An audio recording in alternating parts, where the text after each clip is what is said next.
Assalamualaikum warahmatullahi wabarakatuh. Innal hamdalillah nahmaduhu wa nasta'inuhu wa nastaghfiruhu wa natubu ilaih. Wa na'udzu billahi min shururi anfusina wa min sayyiati a'malina. May yahdihillahu fala mudilla lahu wa may yudlil fala hadiyalah. Wa asyhadu an la ilaha illallah wahdahu la syarika lah wa asyhadu anna Muhammadan abduhu wa rasuluhu la nabiyya ba'dah. Ya ayyuhalladzina amanu taqullaha haqqa tuqatih wa la tamutunna illa wa antum muslimun. Ya ayyuhan nasu taqu rabbakumul ladzi khalaqakum min nafsin wahidah wa khalaqa minha zawjaha wa batha minhuma rijalan katsiran wa nisaa'a. Wattaqullaha alladzi tasaaluna bihi wal arham innallaha kana 'alaikum raqiba.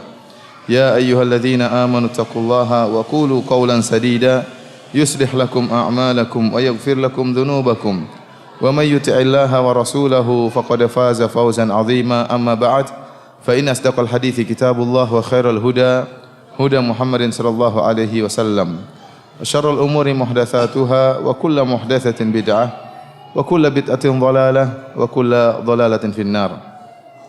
Ikhwani fillah wa akhwati fid din, azani Allah wa iyyakum. Alhamdulillah, pada kesempatan hari ini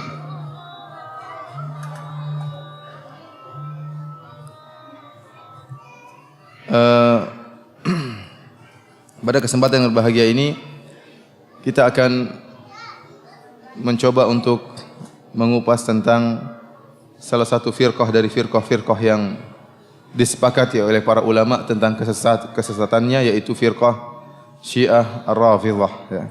Sungguhnya barang siapa yang mempelajari buku-buku yang ditulis oleh para ulama sejak zaman dahulu, sejak zaman abad keempat, seperti buku yang ditulis oleh Abul Hasan Al-Asy'ari dalam kitabnya Maqalatul Islamiyyin, yang buku tersebut khusus berbicara tentang firqah-firqah. Demikian juga misalnya kitab Al-Farqu Bainal Firaq karya Abdul Qahir Al-Baghdadi. Demikian juga kitab Al-Fisal fil Milal wan Nihal wal Ahwa karangan Ibnu Hazm rahimahullah. Maka seluruh buku-buku yang berbicara tentang firaq-firaq, tentang firqah-firqah, mereka sepakat menyebutkan bahwasanya Syiah Rafidhah merupakan firqah yang sesat. Merupakan firqah yang sesat karena Syiah Rafidhah, ya, agama mereka dibangun di atas kesesatan. Dan kesesatan mereka bahkan telah diingatkan oleh Al-Imam Syafi'i rahimahullahu taala. Al-Imam Syafi'i rahimahullahu taala pernah berkata, "Ma ra'aitu ahadan min ahli al-ahwa ashhada bizur min ar-Rafidhah." Aku tidak pernah melihat seorang pun dari ahlul ahwa, dari pengikut hawa nafsu, yang lebih pendusta daripada orang-orang Rafidhah. Ya, karena agama mereka dibangun di atas kedustaan. Kata Imam Az-Zahabi rahimahullah, syi'aruhum al-kadhib. Syiar mereka adalah kedustaan. Ya. Demikian juga kita nukilkan dari ulama Syafi'iyah yang lain seperti Al-Imam Az-Zahabi yang tadi sudah saya sebutkan perkataannya.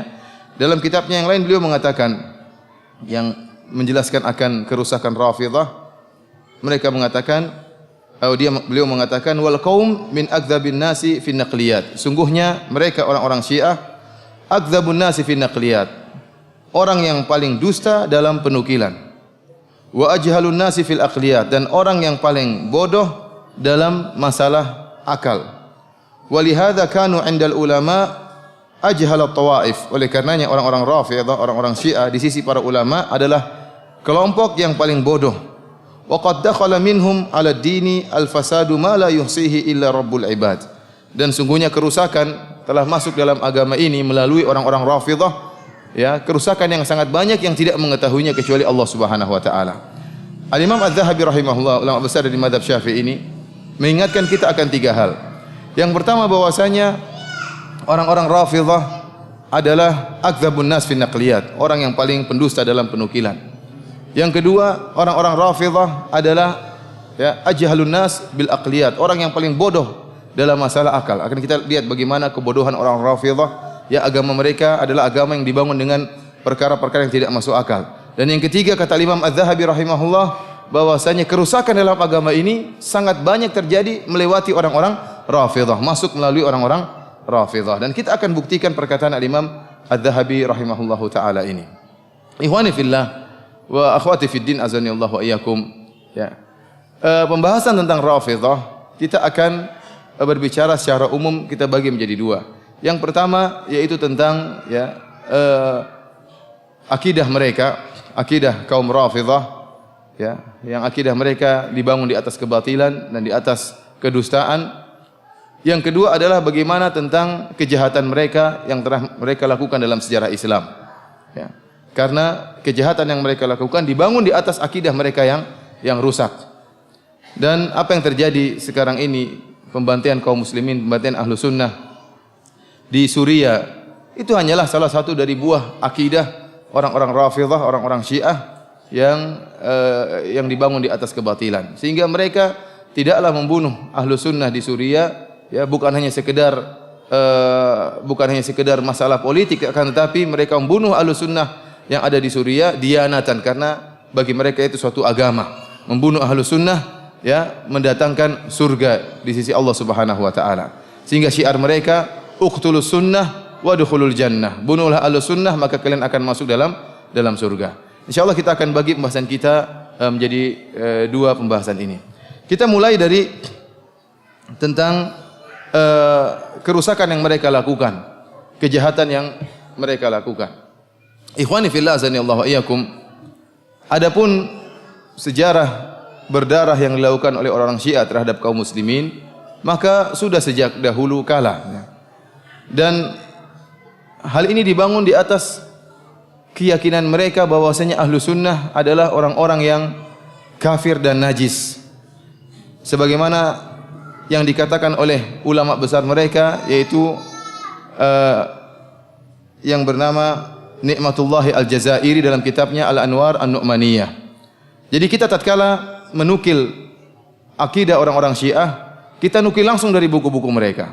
Alhamdulillah sekarang buku-buku mereka mudah untuk didapatkan. Bahkan di internet juga ada, bisa kita download dalam bentuk PDF.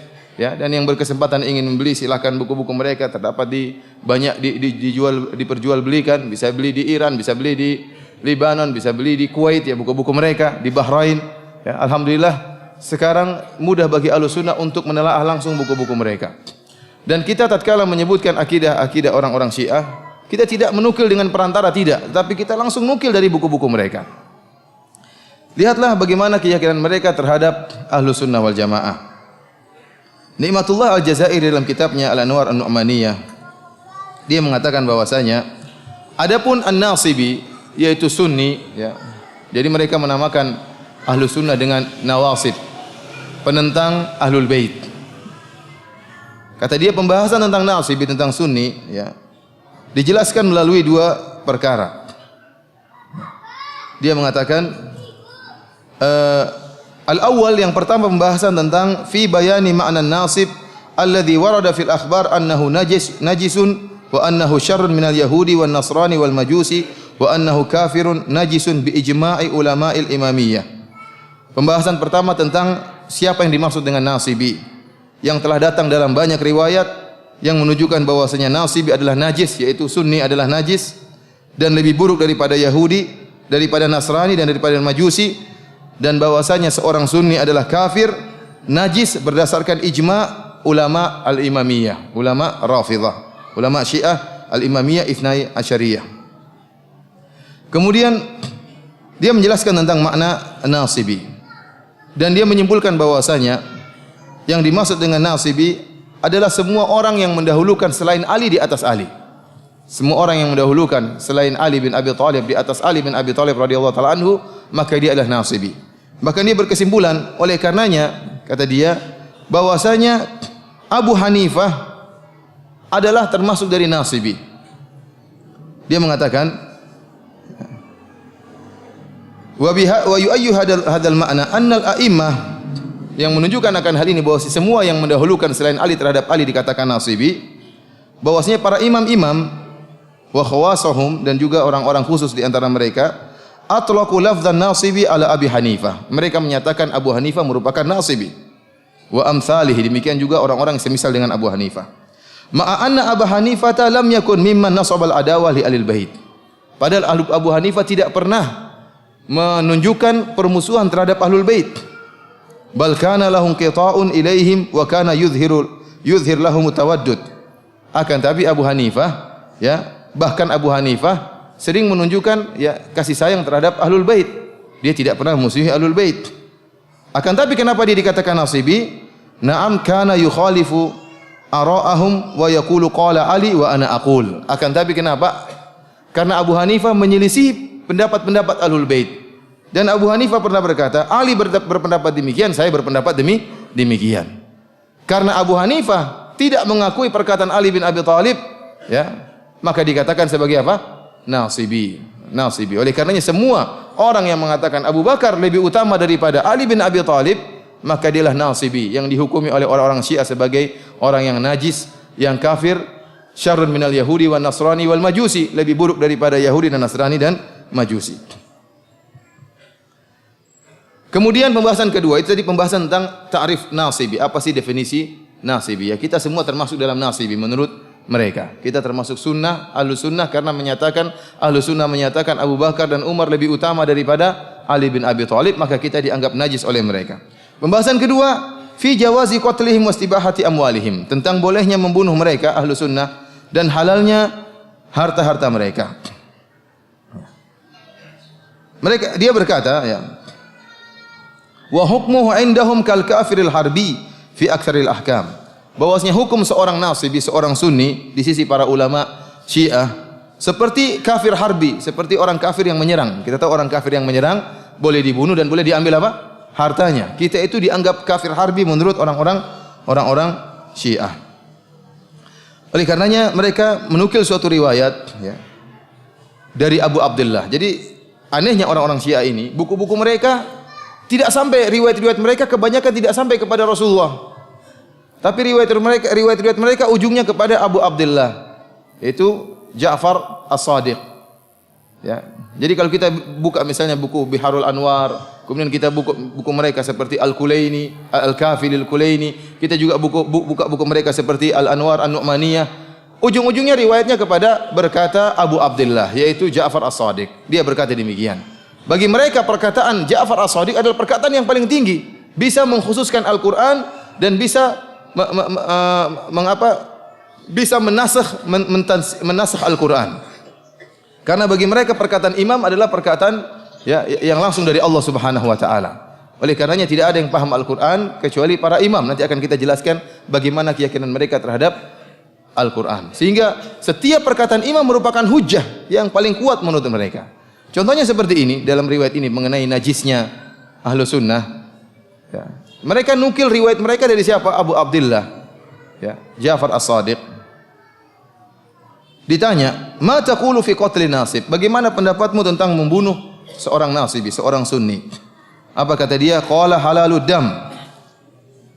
Darahnya halal. Ya. Jawabannya apa? Darahnya halal. Lakinni ittaqi alayka fa in qadirta an taqlib alayhi ha'itan aw tughriqahu fi ma'in likay la yushhad bihi alayka faf'al. Tapi kalau kau mampu untuk membunuh seorang sunni, ya, dengan menjatuhkan tembok, ya, di atas orang sunni tersebut, atau kau tenggelamkan dia supaya tidak ada yang menyaksikan kejahatanmu, ya, maka lakukanlah. Jadi usahakan bunuh orang sunni diam-diam supaya tidak ada yang tahu. Fakultu, aku bertanya lagi, fama tara fi malihi? Bagaimana pendapatmu tentang harta seorang sunni? Kata Abu Abdullah, khudhu ma qadirt. Ambillah semampumu, ambillah semampumu. Dan fatwa dari Abu Abdullah ini, dari imam mereka ini, dipraktekkan oleh orang-orang Syiah. Dan ini juga disebutkan oleh Ni'matullah Al-Jazairi dalam kitabnya Al-Anwar An-Nu'maniyah. Dia menyebutkan, wa fir riwayat, dalam riwayat-riwayat yang banyak, anna Ali bin Yaqtin wa huwa wazir Rashid qad ijtama'a fi habsihi jama'atun minal mukhalifin. Perhatikan, dia mengatakan dalam banyak riwayat disebutkan bahwasanya Ali bin Yaqtin, salah seorang Rafidhah, yang dia merupakan wazir menterinya Ar-Rashid. Ar-Rashid adalah dari Ahlus Sunnah wal Jamaah. Namun wazirnya adalah Ali bin Yaqtin. Qad jama'a fi habsihi jama'atun minal mukhalifin. Suatu saat di dalam penjara berkumpul sekelompok orang dari mukhalifin. Mukhalifin siapa? Ahlus Sunnah. Sampai sekarang istilah mukhalif masih mereka gunakan. Antum kalau nonton di YouTube, banyak ulama-ulama mereka mengatakan adapun al-mukhalif, adapun penyelisih kami. Penyelisih kami maksudnya apa? Ahlu sunnah. Jadi istilah Mereka sebutkan Ahlussunnah dengan istilah nasibi, di istilah wahabi, dengan istilah juga mukhalif, penyelisih. Orang-orang Ahlussunnah dikatakan yang menyelisih mereka. Wa kana min khawasis Syi'i fa amara ghilmanahu wa hadamu saqfal mahbas. Dan Ali bin Yaqdhin adalah orang-orang khusus spesial dari orang-orang Syiah. Maka dia pun memerintahkan anak buahnya, maka mereka pun menjatuhkan atap dari penjara alal mahbusin, sehingga atap tersebut menimpa Ahlussunnah yang sedang di penjara tersebut. Famatu kulluhum wa kanu 500 rajulin takriban. Seluruhnya meninggal tatkala itu. Dan jumlah mereka tatkala itu sekitar 500 orang. Jadi benar-benar diterapkan. Jadi kalau bisa bunuh diam-diam, lakukan. Jatuhkan tembok, ini dipraktekkan oleh Ali bin Yaqdhin. Dijatuhkanlah tembok penjara, membunuh 500 orang. Akhirnya apa? Dia ingin tahu apa hukum membunuh mereka ini, apa yang harus dia lakukan. Apakah ada kafarah yang harus dia bayar tatkala membunuh seorang sunnah? Maka dia pun bertanya kepada salah seorang dari imam mereka, yaitu Al-Kazim. Al-Imam Al-Kazim radhiyallahu anhu rahimahullah, dia bertanya tentang hukum apa yang telah dia lakukan. Maka jawaban Al-Kazim imam mereka, fakaffir an kulli rajulin qataltahu minhum bitaisin. Wahai Ali bin Yaqdhin, karena kau telah membunuh mereka, maka setiap sunni yang kau bunuh, maka ada kafarahnya. Kafarahnya yaitu seekor kambing. Wa taisu khairun minhu, dan kambing lebih baik daripada sunni tersebut. Jadi kau bunuh sunni, kafarahnya apa? Kambing. Padahal kambing lebih baik daripada sunni yang kau bunuh. Apa perkataan Ni'matullah Al-Jazairi, ulama Syiah ini? Dia menta'liq, dia mengatakan apa? Fanzur ila hadhihi diyatil jazilati allati la tu'adilu diyata akhihim al-asghar wa huwa kalbu sayd. Lihatlah bagaimana dia terhadap pembunuhan seorang sunni, denda yang sangat hina, yang tidak sepadan dengan dendanya kalau kita membunuh saudaranya Ahlus Sunnah yang kecil, yaitu anjing pemburu. Jadi dia menamakan anjing pemburu sebagai saudara kecilnya Ahlus Sunnah. Fa inna diyatahu 20 dirhaman. Kalau kita membunuh seekor anjing pemburu, maka diyahnya 20 dirham. Wala diyata akhihim al-akbar wa huwa al-yahudi awil majusi fa innaha 800 dirhamin wa haluhum fil akhirati akhassu wa anjas. Demikian juga denda membunuh seorang sunni, yaitu dendanya hanya seekor kambing, tidak sepadan dengan denda membunuh saudara mereka, saudara besar mereka. Siapa? Yaitu Yahudi atau Majusi. Karena denda membunuh seorang Yahudi atau Majusi 800 dirham. Ya, kambing mungkin 1 dirham aja. Wa haluhum fil akhirati akhas wa anjas, dan kondisi ahlu sunnah di akhirat lebih buruk dan lebih najis daripada Yahudi dan Nasrani. Ya. Ini keyakinan mereka ya, terhadap ahlu sunnah wal jamaah. Mereka meyakini bahwasanya ahlu sunnah wal jamaah lebih kafir daripada Yahudi, Nasrani, Majusi. Bahwasanya ahlu sunnah lebih hina daripada anjing buruan, dan ahlu sunnah darahnya halal untuk ditumpahkan, kemudian hartanya juga halal untuk diambil. Oleh karenanya apa yang kita lihat sekarang, pembunuhan yang terjadi di Suriah merupakan hal yang biasa, karena apa yang mereka lakukan dibangun di atas akidah bahwasanya najisnya ahlu sunnah dan boleh membunuh ahlu sunnah wal jamaah. Bahkan ulama besar mereka, Asyirazi di zaman sekarang ini, dan suaranya masih antum bisa lihat, bisa dengar di YouTube. Dia mengatakan apa? Kata dia, fal wahabi al-irhabi al-kafir an-nasibi al-wahshi yajibu qatluhu wa kulli man yu'ayyiduhu. Kata dia, seluruh wahabi, teroris yang kafir dan nasibi, yang bengis, wajib untuk dibunuh.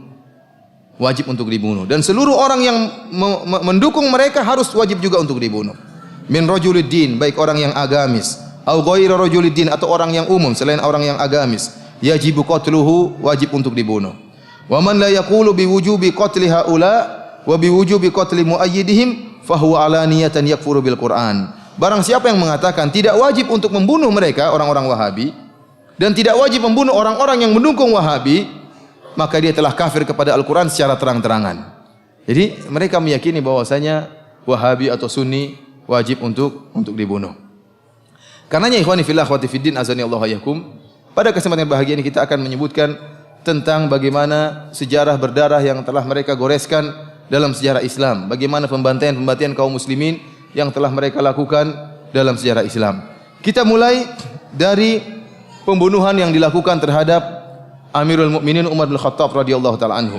Dan saya akan menukil sejarah ini dari kitab Al-Bidayah wan Nihayah karangan Al-Hafidz Ibnu Katsir rahimahullah. Saya berusaha menukil perkataan ulama Syafi'iyah dari mazhab Syafi'iyah. Tadi di awal pengajian saya nukil perkataan Imam Syafi'i, kemudian saya nukil perkataan Imam Az-Zahabi yang mereka merupakan sejarawan dari ulama Syafi'iyah. Kemudian sekarang saya nukil dari Al-Hafidz Ibnu Katsir yang seorang ulama yang masyhur yang memiliki tafsir Ibnu Katsir yang alhamdulillah tafsir Ibnu Katsir telah diterjemahkan dalam bahasa kita dan tersebar di kalangan masyarakat. Al-Hafidz Ibnu Katsir memiliki buku sejarah yang berjudul Al-Bidayah wan Nihayah. Ya, yang beliau menjelaskan tentang sejarah-sejarah yang terjadi dalam sejarah Islam. Di antaranya beliau menyebutkan tentang terbunuhnya Umar bin Khattab radhiyallahu taala anhu yang dilakukan oleh Abu Lu'lu'ah Al-Majusi. Kita tahu bahwasanya Umar bin Khattab radhiyallahu taala anhu bukanlah dibunuh oleh seorang Syiah. Karena Syiah di zaman Umar bin Khattab belum ada. Syiah baru muncul di zaman Ali bin Abi Thalib. Di zaman Abu Bakar tidak ada Syiah, di zaman Umar bin Khattab tidak ada Syiah, ya. Di zaman Utsman juga belum ada, sudah mulai muncul di zaman Utsman, ya. Ya, dengan adanya Abdullah bin Sabah, akan tapi nampak begitu besar Syiah tatkala di zaman Ali bin Abi Thalib. Di zaman Umar belum ada. Lantas apa kaitannya pembunuhan Abu Lu'lu' Al-Majusi terhadap Umar? Kenapa kita kaitkan dengan orang-orang Syiah? Kenapa? Karena orang-orang Syiah mendukung pembunuhan Umar bin Khattab radhiyallahu taala anhu. Bahkan mereka mengagung-agungkan Abu Lu'lu' Al-Majusi yang telah berhasil membunuh Umar bin Khattab radhiyallahu taala anhu. Kita tahu bahwasanya ya pada tahun 23 Hijriah Umar bin Khattab radhiyallahu taala anhu dibunuh oleh Abu Lu'lu'ah Fairuz Al-Majusi dengan cara yang penuh dengan cara pengecut. Ya, dia masuk ke dalam Masjid Nabawi tatkala Umar bin Khattab sedang salat subuh. Kemudian Umar bin Khattab radhiyallahu taala anhu, ya, Amirul Mukminin menjadi imam, maka dia salat di rakaat pertama. Abu Lu'lu'ah belum menikam Umar. Salat rakaat pertama, kemudian dia ruku, kemudian dia sujud, kemudian dia bangun lagi di rakaat kedua. Tatkala Umar mulai membaca tilawah di rakaat kedua, ya, Abu Lu'lu'ah menunggu jangan sampai ada jamaah yang terlambat melihat dia ingin menikam Umar sehingga dia tunggu sampai rakaat kedua. Begitu rakaat kedua, maka dia langsung menikam Umar bin Khattab radhiyallahu taala anhu dengan 3 tikaman. Salah satu tikaman yang dia tusuk kepada Umar adalah di bawah pusar Umar. Yang ini tikaman inilah yang menjadikan Umar radhiyallahu taala anhu meninggal dunia, sehingga setiap beliau makan, maka makanan tersebut keluar dari bawah pusar beliau. Ini dilakukan oleh Abu Lu'lu'ah Al-Majusi. Setelah itu Abu Lu'lu'ah Al-Majusi sempat diserang oleh para sahabat tatkala itu yang sedang menjadi makmum. Sehingga ada sekitar 7 orang atau 8 orang yang meninggal di tempat juga dibunuh oleh Abu Lu'lu'ah Al-Majusi karena dia menggunakan khanjar, dia menggunakan belati yang bermata dua dan beracun. Sementara para sahabat tidak siap, tidak menggunakan salat, tidak membawa senjata mereka. Sehingga akhirnya dia merasa dirinya tidak bakalan selamat, maka dia pun bunuh diri. Dia pun bunuh diri. Sekarang Abu Lu'lu'ah Al-Majusi ini kuburannya diagung-agungkan di kota Iran, di kota Kashan. Antum bisa masuk di internet, antum bisa lihat sendiri bagaimana kuburannya. Kemudian ditulis oleh orang-orang Iran dengan Baba Syuja, sang pemberani, sang pahlawan. Mereka benar-benar mengagungkan Abu Lu'lu'ah Al-Majusi. Bahkan mereka sebutkan dalam buku-buku mereka bagaimana Abu Lu'lu'ah Al-Majusi adalah seorang pahlawan yang sangat hebat, ya, yang memiliki jasa yang besar dalam Islam karena telah berhasil membunuh Umar bin Khattab. Karena menurut mereka Umar bin Khattab adalah apa? Adalah tagut dan syaitan. Ya. Umar bin Khattab adalah tagut dan syaitan, dan Abu Lu'lu'ah Al-Majusi telah berhasil berjasa besar membunuh tagut dan syaitan. Akhirnya sekarang orang-orang Iran, orang-orang Syiah Rafidah mengadakan perayaan terbunuhnya Umar bin Khattab radhiyallahu taala anhu. Mereka bahagia dengan terbunuhnya Umar bin Khattab radhiyallahu taala anhu. Sebagaimana mereka merayakan hari kematian Aisyah radhiyallahu taala anha. Antum bisa lihat di YouTube bagaimana Yasir Al-Habib merayakan hari kematian Aisyah. Kenapa dia mengatakan hari ini adalah hari tewasnya Aisyah? Kita bergembira karena Allah memindahkan Aisyah dari dunia menuju neraka jahanam. Kita berbahagia. Ya. Jadi mereka senang dengan meninggalnya tokoh-tokoh para sahabat. Di antaranya Umar bin Khattab radhiyallahu taala anhu. Padahal kita tahu bahwasanya Abu Lu'lu'ah Al-Majusi bukanlah pemberani tapi pengecut. Dia tidak berani berduel dengan Umar bin Khattab radhiyallahu taala anhu, tetapi dia menikam dari belakang. Dia penakut, pengecut, dan dia dengki kepada Umar bin Khattab radhiyallahu taala anhu karena Umar bin Khattab telah menjatuhkan negara Persia, negeri Persia, dan telah memadamkan apinya orang-orang Majusi. Sehingga dia pun hasad kepada Umar dan membunuh Umar bin Khattab radhiyallahu taala anhu. Abu Lu'lu'ah Al-Majusi ini jelas orang Majusi. Namun orang-orang Iran, orang-orang Rafidah menulis tulisan yang banyak menunjukkan Abu Lu'lu' adalah seorang muslim. Seorang muslim memiliki jasa yang besar. Antum masuk dalam website mereka ada. Ini bukan omong kosong. Antum masuk dalam website mereka, antum baca bagaimana mereka membela Abu Lu'lu' al-Majusi. Bahkan mereka berdoa kepada Allah Subhanahu wa taala, Allahumma hsyurna ma'a Abi Lu'lu'. Di antara doa mereka, ya Allah, kumpulkanlah kami di padang mahsyar dengan Abu Lu'lu' al-Majusi. Kita bilang apa? Amin, ya Pak. Amin. Di antara kegoblokan orang-orang Syiah menunjukkan bahlulnya mereka. Kok bisa kuburannya Abu Lu'lu' al-Majusi ada di Iran?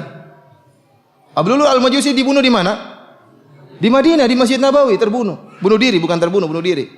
Kok bisa mayatnya sekarang ada di mana? Di Iran. Ya, mereka kirim pakai kargo apa tatkala itu? Ya. Tapi demikian orang-orang apa? Orang-orang Iran. Agama mereka dibangun di atas khurafat. Sehingga mereka buat ada kuburan Abu Lu'lu' al-Majusi, mereka beribadah di situ, mereka bertawassul dengan Abu Lu'lu' al-Majusi karena mereka anggap Abu Lu'lu' al-Majusi adalah seorang wali di antara wali-wali Allah Subhanahu wa taala. Oleh karenanya kita katakan kejahatan pertama yang diagung-agungkan oleh orang-orang Syiah adalah terbunuhnya Amirul Mukminin Umar bin Khattab radhiyallahu taala anhu. Dan subhanallah, kalau antum lihat bagaimana kekejian mereka terhadap Umar bin Khattab radhiyallahu taala anhu. Umar bin Khattab radhiyallahu taala adalah seorang yang luar biasa, pemberani, seorang yang hebat, tokoh kaum muslimin, ya. Dan para sahabat pun demikian.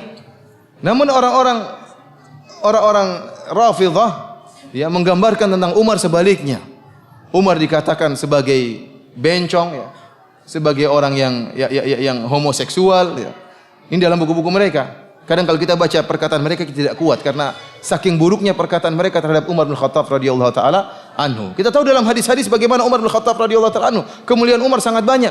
Ya, Umar bin Khattab beberapa kali idenya disepakati oleh Allah. Allah turunkan ayat-ayat sesuai dengan idenya Umar bin Khattab radhiyallahu taala anhu. Kemudian bagaimana hebatnya Umar sehingga para sahabat mengatakan kami tidak pernah bisa sholat di Masjid Haram kecuali setelah Islamnya Umar bin Khattab radhiyallahu taala anhu. Bahkan Rasulullah SAW berdoa, ya Allah, masukkanlah Umar ke dalam Islam. Sehingga tatkala Umar bin Khattab masuk dalam Islam, maka jayalah para sahabat tatkala itu. Ada kejayaan, ada kekuatan. Kenapa? Karena Umar telah masuk Islam. Bahkan Umar, jangankan manusia, syaitan pun takut, kata Nabi SAW. Ya Umar, malak ya ka syaitan, salikan fajjan illa salaka fajjan ghayra fajjik. Kata Nabi SAW, wahai Umar, tidaklah syaitan bertemu dengan engkau sedang melewati satu jalan, kecuali syaitan cari jalan yang lain. Syaitan dia takut sama Umar. Jangankan manusia, syaitan orang kafir. Syaitan pun takut sama Umar bin Khattab radhiyallahu taala anhu. Bagaimana gagahnya Umar bin Khattab radhiyallahu taala anhu. Digambarkan oleh orang Syiah sebaliknya. Kata mereka Umar bin Khattab adalah seorang yang bencong, yang gagah perkasa jadi apa? Bencong. Bahkan mereka mengatakan Umar bin Khattab punya penyakit di duburnya dan tidak mungkin penyakitnya sembuh kecuali diberikan air mani laki-laki. Jadi Umar disodomi menurut mereka. Bayangkan, bukan cuma bencong yang jago, bencong yang bencong sekalian. Sudah jadi bencong disodomi lagi. Ini kan perkataan yang buruk tentang Umar bin Khattab radhiyallahu taala, dan demikianlah ya orang-orang Syiah yang bahlul kalau sudah berdusta, dustanya seperti itu, dusta yang sangat ngawur, ya. Menggambarkan Umar adalah seorang yang pengecut, syaitan dan bencong dan lain sebagainya. Oleh karenanya mereka bangga dengan terbunuhnya Umar bin Khattab radhiyallahu taala anhu. Oleh karena ikhwani fillah azanillahu wa iyyakum, mereka menafsirkan firman Allah Subhanahu wa taala, ya, yaitu Rabbana arinal ladaini adallana minal jinni wal insi naj'alhuma tahta aqdamina liyakuna minal asfalin. Tatkala penduduk neraka jahanam berdoa kepada Allah atau minta kepada Allah, ya Allah, tunjukkanlah kepada kami dua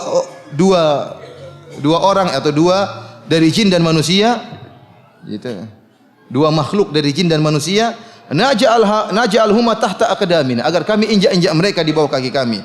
Liyakuna minal asfalin, agar kedua makhluk ini ya menjadi orang-orang yang paling rendah. Kata mereka, dua makhluk ini yang akan diinjak-injak di neraka jahanam dari jin dan manusia adalah Umar dan Abu Bakar. Ini perkataan mereka dalam kitab Biharul Anwar. Biharul Anwar ini kitab yang paling mulia, paling top di sisi mereka. Jadi ada beberapa kitab yang top di antara mereka seperti Al-Kafi karangan Al-Kulaini, kemudian juga Biharul Anwar karangan Al-Majlisi. Dan subhanallah, sebagian ulama mengatakan kitab-kitab ini dahulu di zaman Syekhul Islam Ibnu Taimiyah tidak sempat menelaah kitab-kitab orang-orang Syiah seperti Al-Kafi dan juga Biharul Anwar. Sehingga Ibnu Taimiyah dalam beberapa perkara dia mengatakan haddatsani thiqah, ya, orang thiqah mengatakan kepada aku bahwasanya orang Syiah meyakini demikian. Padahal itu sudah jelas mutawatir dalam agama Syiah. Namun Syekhul Islam Ibnu Taimiyah tatkala membantah Syiah tidak sempat menelaah buku-buku mereka. Kita alhamdulillah sempat menelaah buku-buku mereka. Sekarang buku-buku mereka nampak. Dalam kitab Biharul Anwar, kitab yang dimuliakan oleh mereka, kitab yang muktamad isi mereka, disebutkan bahwasanya dua orang yang akan diinjak-injak pada hari kiamat adalah Abu Bakar dan Umar. Kenapa Abu Bakar Umar dikatakan al-jin minal jinni wal insi? Minal jin artinya Umar bin Khattab. Kata mereka, Umar adalah jin yang disebutkan dalam ayat ini. Innama kunniya bihi anhu li'annahu kana syaitanan. Kenapa Umar dikatakan jin dalam ayat ini? Karena Umar adalah syaitan. Imma li'annahu kana syaraka syaitan likaunihi waladu zina, ya. Karena dia anak zina sehingga dikatakan apa? Syaitan, ya. Au li'annahu kana fil makr wal khadi'ah ka syaitan, atau dia memang tatkala menipu, ya, seperti syaitan. Sehingga mereka mengatakan Umar apa? Syaitan dan jin dan tagut dan yang sebagainya. Ikhwani fillah azanillahu wa iyyakum. Ini kejahatan pertama sejarah berdarah yang didukung oleh orang Syiah. Adapun kejahatan berikutnya yang dilakukan oleh orang Syiah, ya, seperti pengkhianatan besar-besaran yang dilakukan oleh seorang Rafid yang bernama Ibnul Alqami dan juga Nasiruddin At-Tusi Ar-Rafidhi yang menyebabkan terbunuhnya sekitar 1,5 juta kaum muslimin di kota Baghdad. Dan ini pun disampaikan oleh Al-Hafiz Ibnu Katsir rahimahullah dalam kitabnya Al-Bidayah wan Nihayah. Yang peristiwa tersebut terjadi pada tahun 656 Hijriyah di zaman Khalifah Al-Mu'tasim. Al-Mu'tasim rahimahullahu taala, ya, adalah raja terakhir dari dinasti Abbasiyah. Dan dia memiliki seorang perdana menteri yang bernama Ibnul Alqami. Ibnul Alqami seorang Rafidhah dan hakut, sangat dengki kepada Ahlus Sunnah wal Jamaah. Ya, padahal dia sudah dibaiki oleh Al-Mu'tasim bertahun-tahun, dia menjadi perdana menteri, dimuliakan oleh Al-Mu'tasim. Namun ingat, orang Syiah memiliki makar, senantiasa berharap kapan Ahlus Sunnah bisa habis, bisa dihancurkan. Sehingga tatkala dia ingin menghancurkan dinasti Ahlus Sunnah, dia membuat rencana jangka panjang. Orang Syiah itu bukan orang-orang yang tidak punya tanzim, tidak punya aturan, enggak, mereka punya aturan dan mereka punya rencana-rencana. Rencana berapa tahun berikutnya, rencana 50 tahun berikutnya, ya, untuk menguasai dunia, untuk menghabisi Ahlus Sunnah. Di antaranya rencana yang dilakukan oleh Ibnu Al-Qam, dan ini disebutkan oleh Ibnu Katsir rahimahullahu taala. Makanya saya sering mengangkat Ibnu Katsir karena saya tahu kebanyakan kita di tanah air Indonesia bermadzhab Syafi'i. Maka ingatlah, ini perkataan ulama Syafi'iyah. Apakah kita mendustakan perkataan Imam Syafi'i? Apakah kita mendustakan perkataan Imam Az-Zahabi? Apakah kita mendustakan perkataan Al-Hafidz Ibnu Katsir rahimahullah yang telah menjelaskan akan bahayanya Rafidhah? Ya. Karena sekarang banyak orang-orang yang mengaku bermadzhab Syafi'i, ya, berkhianat dan mengesankan bahwasanya Syiah tidak ada masalah. Syiah adalah saudara-saudara kami. Ini adalah pengkhianatan, kedustaan yang mereka lakukan terhadap rakyat atau Ahlus Sunnah yang bermadzhab Syafi'iyah. Ibnu Katsir menyebutkan bahwasanya Ibnu Al-Alqami tatkala ingin menghancurkan Ahlus Sunnah, maka dia meletakkan rencana jangka panjang. Pertama, dia merayu khalifah untuk, ya, mengurangi gaji para tentara. Serdadu atau tentara tatkala itu pasukan yang ada di Baghdad jumlahnya sekitar 100.000. Maka dikurangi gajinya. Ini tidak perlu, sekarang ada perdamaian, tidak ada keributan, tidak ada masalah. Kurangi saja gaji para tentara tersebut, digunakan untuk yang lain. Akhirnya gaji tentara dikurangi. Tatkala gaji tentara dikurangi, tentara jadi malas jadi tentara. Ya. Kemudian apalagi banyak orang-orang yang dipreteli dari diwan gaji, dari daftar gaji si fulan tentara ini tidak diberi gaji. Sehingga akhirnya tentara yang tadinya jumlah 100.000 berkurang, mengundurkan diri, sampai tinggal tentara yang ada di Baghdad dari 100.000 menjadi 10.000, tinggal sedikit, tinggal 10.000. Ini berjalan dengan bertahun-tahun. Setelah jumlah tentara menjadi 10.000, maka dia pun mengirim surat kepada Holako, ya, penyembah berhala, dikirim surat dari Tatar, kirim surat bahwasanya seranglah Baghdad karena pasukan tentara tinggal sedikit. Dan ternyata Holako punya penasehat, Nasiruddin At-Tusi, dan juga seorang Rafidhah. Seorang Rafidhah ini adalah penasehat penyembah berhala, ya, Holako. Maka terjadilah kerjasama antara menteri dari Mu'tasim dan penasihat dari Holako. Ini mengirim surat kepada temannya. Maka datanglah Holako dengan pasukannya, ingin menyerang kota Baghdad, maka masuklah mereka di kota Baghdad.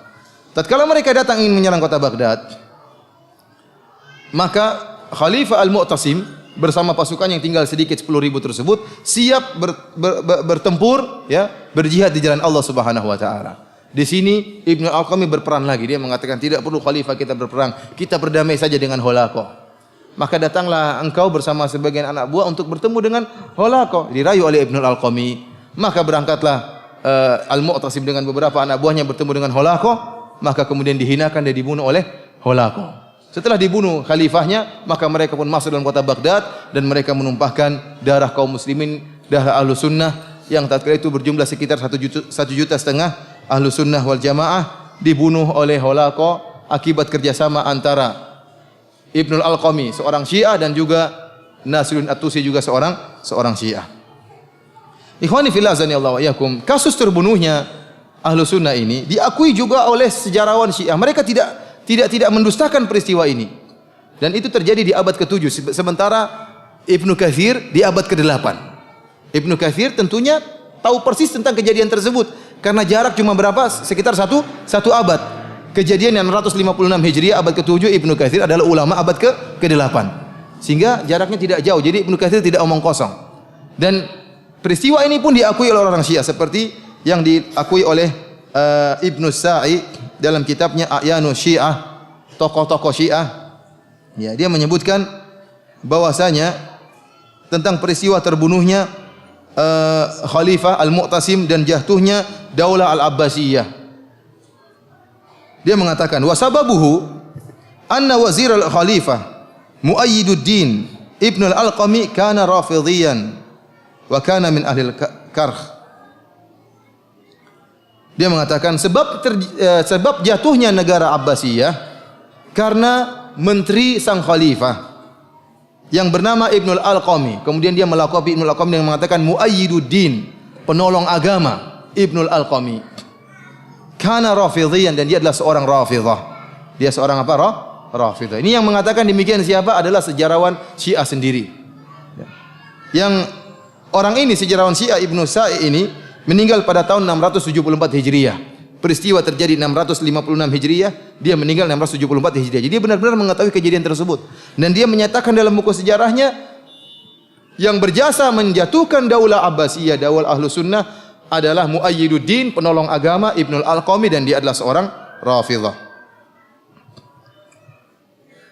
Demikian juga Al-Khumaini. Al-Khumaini mengagung-agungkan Nasiruddin At-Tusi.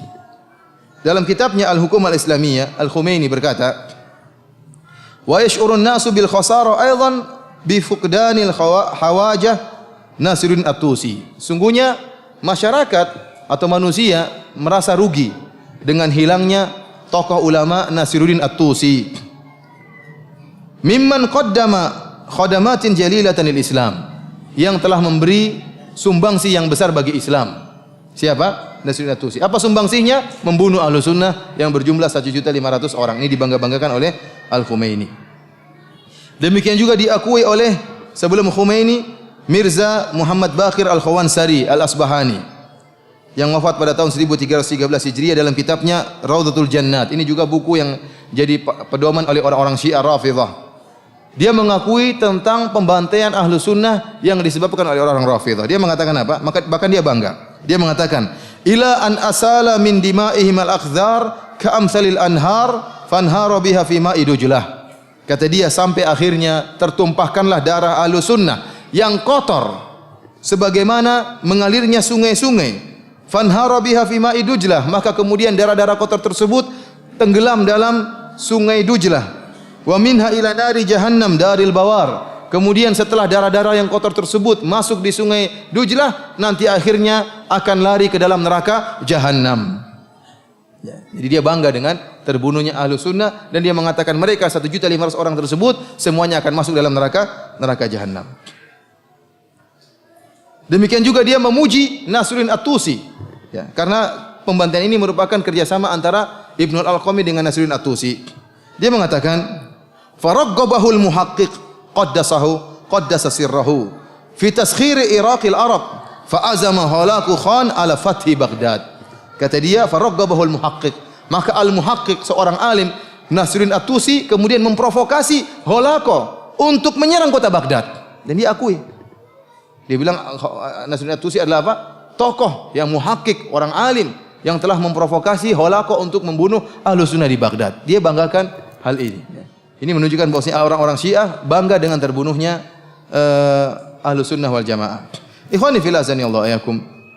Dan tentunya masih banyak kejadian-kejadian sejarah-sejarah berdarah yang dilakukan oleh orang Syiah terhadap Ahlus Sunnah wal Jamaah. Antum bisa buka dalam buku-buku sejarah. Sering terjadi berulang-ulang, ya, pembantaian-pembantaian Ahlus Sunnah wal Jamaah. Dan sekarang kita lihat buktinya zaman sekarang ini, pembantaian Ahlus Sunnah wal Jamaah di Iran, di Irak, ya. Kemudian yang sekarang parah-parahnya di Suriah, ya. Luar biasa bagaimana Ahlus Sunnah dibunuh, tidak mengenal apakah, tidak membedakan antara orang tua dengan anak-anak, wanita, ya. Semuanya dibunuh, wanita diperkosa kemudian dibunuh. Ya, anak-anak dicincang, orang tua dibunuh. Mereka tidak peduli karena bagi mereka membunuh Ahlus Sunnah adalah pahala yang mendapatkan pahala yang besar dan masukkan mereka ke dalam surga. Namun ikhwani fillah azanillahu wa iyyakum, alhamdulillah dengan terjadinya pembantaian Ahlus Sunnah di Suriah, ya, ini ada hikmah yang luar biasa yang saya lihat. Hikmahnya apa? Hikmahnya bahwasanya Ahlus Sunnah mulai tersadarkan. Karena kebanyakan Ahlus Sunnah mereka terpedaya dengan slogan-slogan Syiah. Syiah senantiasa melakukan taqiyah. Dia mengatakan kami adalah bersaudara, kami adalah saudara kalian. Kita Syiah adalah mazhab kelima. Bahkan ini didukung oleh ulama-ulama Ahlus Sunnah yang terpedaya dengan mereka atau yang dibeli oleh mereka, karena sebagian ulama Ahlus Sunnah dibeli oleh orang Syiah, orang Iran, sehingga mereka pun membela-bela mazhab Iran, mazhabnya orang-orang Syiah. Namun tatkala terjadi pembantaian di Suriah, ya, sekarang terbuka mata Ahlus Sunnah bagaimana bahayanya orang-orang Rafidhah. Saya dahulu tatkala ke Madinah sekitar 12 tahun yang lalu, kalau saya berbicara dengan orang Saudi, saya bilang, bahaya bagaimana orang Syiah di tempat kalian. Kata mereka, kata orang Saudi, ya akhi, mereka juga saudara kita. Musuh kita sama Yahudi dan Amerika. Kita orang Syiah saudara kita. Mereka juga Islam, nabi mereka juga Muhammad, Tuhan mereka juga Allah Subhanahu wa taala. Itu dulu perkataan mereka. Sekarang tidak ada lagi perkataan seperti itu. Sekarang Ahlus Sunnah sudah sadar akan bahayanya orang-orang Syiah, bagaimana mereka membasmi Ahlus Sunnah di mana-mana. Mereka membunuh saudara-saudara kita di Iran, mereka membunuh saudara-saudara kita di Irak dengan begitu sadisnya, apalagi sekarang yang ada di Suriah. Sehingga sekarang taqiyah yang mereka lakukan tidak bermanfaat. Sekarang di seluruh negeri Arab, orang-orang Syiah tidak bisa bertaqiyah lagi. Percuma, karena sudah ketahuan, tidak mungkin. Tidak mungkin lagi mereka bertaqiyah. Mereka ingin menyembunyikan akidah mereka, sekarang sudah terbongkar dengan bagaimana mereka membantai Ahlus Sunnah di Suriah. Dan sekarang orang-orang Syiah semua bersatu, baik Iran maupun Libanon dengan Suriah, tentara Suriah bergabung menyerang Ahlus Sunnah wal Jamaah. Dan ini adalah perang agama, bukan perang politik. Ya. Perang agama, buktinya orang-orang Iran semua gabung, orang Syiah semua gabung dalam barisannya Bashar al-Assad untuk menyerang Ahlus Sunnah wal Jamaah. Namun ikhwani fillah azanillahu wa iyyakum, yang saya khawatirkan adalah di tanah air kita. Di tanah air kita ini orang-orang masih banyak bisa ditipu, masih banyak bisa dibohongi. Taqiyahnya orang-orang Syiah di tanah air kita laris. Masih laris. Kenapa? Karena orang-orang Indonesia orang yang baik-baik, ya, sering berhusnudzon, ya. Sehingga tatkala orang Syiah mengatakan kami saudara, mereka masih mempercayai kedustaan orang-orang Syiah. Bahkan ada beberapa berita-berita dusta yang disebarkan oleh orang-orang Iran, orang-orang Syiah, yang ditelan mentah-mentah oleh orang-orang Indonesia. Ya, seperti kasus beberapa kali saya sebutkan atau saya tulis di website tentang beberapa berita kedustaan yang digembar-gemborkan oleh orang-orang Iran. Seperti berita misalnya mereka mengatakan pemerintah Saudi akan membongkar kuburan Nabi dan memindahkan kuburan Nabi di tempat yang lain. Ini ternyata setelah dicek, beritanya berasal dari kantor berita Farsi Agency, kantor beritanya orang-orang Iran. Ya, dan kita sudah cek sendiri, ternyata benar dari kantor berita Iran. Lihat bagaimana berita ini termakan atau ditelan mentah-mentah oleh sebagian orang Indonesia. Bahkan ikut disebarkan sebagian orang-orang yang benci kepada kerajaan Arab Saudi, ikut menyebarkan untuk menjelek-jelekan Arab Saudi. Padahal itu adalah bualannya orang-orang Syiah. Lihatlah bagaimana liciknya orang-orang Syiah. Sekarang pemerintah Saudi punya niat baik memperluas Masjid Nabawi dan memperluas Masjidil Haram, dan sudah dilakukan oleh sejak zamannya Malik Fahad, Raja Fahad. Kemudian sekarang dilanjutkan oleh proyek tersebut oleh Raja Abdullah. Maka ingin memperluas Mekah, dan sekarang kita bisa lihat bagaimana perluasan Mekah, proyek raksasa yang luar biasa demi berkhidmah kepada kaum muslimin. Dan di antaranya juga akan terjadi proyek pelebaran Masjid Nabawi, dan saya dengar akan dikerjakan setelah pelaksanaan ibadah haji, karena sekarang belum mulai dikerjakan, dan itu memerlukan biaya yang sangat luar biasa, dan semuanya dilakukan demi khidmah kepada kaum muslimin. Bukankah ini kebaikan kerajaan Arab Saudi? Ini kebaikan. Tetapi orang-orang Iran untuk memalingkan dari kebaikan Arab Saudi, dia buat isu bahwasanya kerajaan Arab Saudi akan memindahkan kuburan Nabi sallallahu alaihi wasallam. Orang-orang akhirnya lupa dengan jasa Arab Saudi yang ingin berbesar Masjid Nabawi, malah terpancing dengan orang Arab Saudi kurang ajar ingin memindahkan kuburan Nabi sallallahu alaihi wasallam. Padahal ini dusta besar. Lihat pintarnya, liciknya orang-orang Syiah. Sehingga orang pun lupa dengan kebaikan Arab Saudi, yang diingat keburukan. Mulailah sebagian orang Indonesia, ya terutama orang yang mengaku sebagai aswaja, mencela dan mencaci maki Arab Saudi, padahal semuanya berita dusta. Di antara berita dusta yang mereka sebarkan pula, contohnya mereka mengatakan, ya, Arab Saudi telah menghapus Israel dari daftar musuh. Ini tersebar pula, ternyata dicek dari kantor berita Iran juga. Ya. Kata mereka Arab Saudi menghapus daftar Israel dari daftar musuh. Sekarang saya tanya, sejak kapan Arab Saudi punya daftar musuh dan daftar teman? Kemudian daftar musuhnya dihapus. Tidak ada, ini kebohongan saja.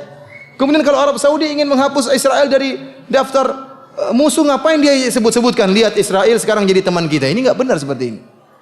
Luar biasa, ini kedustaan, tapi dimakan telan-telan, dimentah-mentah oleh orang-orang, sebagian orang-orang Indonesia. Sementara dengan isu seperti ini, seakan-akan orang Arab Saudi tidak punya jasa sama Palestina. Ini dusta besar. Orang Arab Saudi, satu orang saja kalau nyumbang kepada rakyat Palestina bisa bermiliar-miliar. Satu orang saja dari pedagang di Arab Saudi. Ya. Dan mereka punya dana khusus tahunan untuk disumbangkan kepada rakyat Palestina. Dan Arab Saudi alhamdulillah sampai sekarang menyumbang di mana-mana. Di orang-orang Mesir mereka sumbang untuk bantuan kepada saudara-saudara mereka di Mesir, terutama terhadap saudara-saudara mereka di Palestina, kemudian saudara-saudara mereka di Suriah, disumbang terus oleh orang-orang Arab Saudi. Sementara dengan isu yang dibuat oleh orang Syiah ini, maka orang-orang melupakan kebaikan Arab Saudi. Contoh lagi isu yang dibuat oleh orang Syiah dan sekarang tersebar luar biasa sekarang ini. Bahwasanya orang-orang Wahabi takfiri, suka mengkafirkan kaum muslimin dan bengis, menumpahkan darah, sampai dibuatlah sebuah buku, ya, yang menulis tentang sejarah berdarah sekte Wahabi. Menggambarkan orang yang baca buku itu berkesimpulan bahwasanya orang-orang Wahabi bengis, suka membunuh kaum muslimin. Ini dusta yang sangat konyol dan super konyol.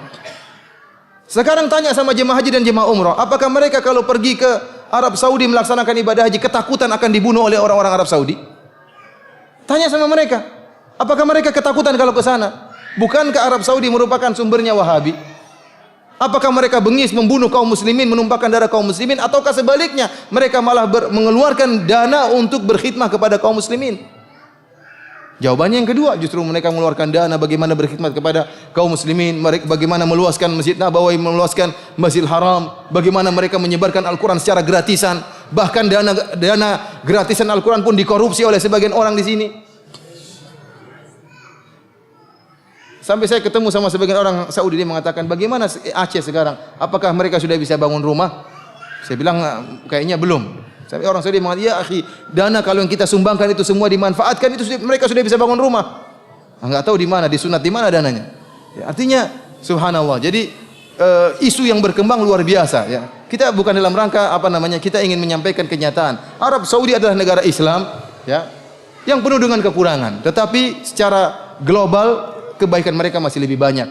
Ya. Kemudian mereka adalah satu-satunya negara yang menegakkan hukum Islam. Tidak ada negara lain seperti negara Arab Saudi di mana kemaksiatan tidak bebas.